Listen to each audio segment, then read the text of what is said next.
2008 সালে তত্ত্বাবধায়ক সরকারের আমলে প্রথমবারের মতো ছবিসহ ভোটার তালিকা তৈরির কাজ শুরু হয়। সে সময় বিএনপির ভারপ্রাপ্ত চেয়ারম্যান তারেক রহমান ও তার স্ত্রী ডাক্তার জুবাইদা রহমান ছিলেন লন্ডনে।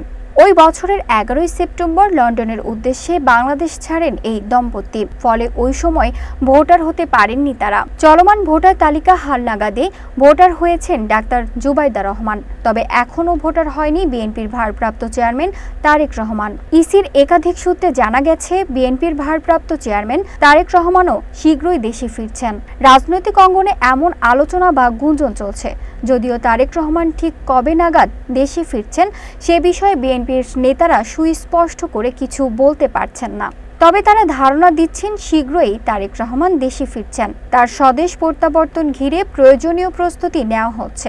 দলীয় সূত্র বলছে, আগামী আগস্ট মাসে শেষ নাগাদ তারেক রহমানের দেশে ফেরার একটি সম্ভাবনা আছে।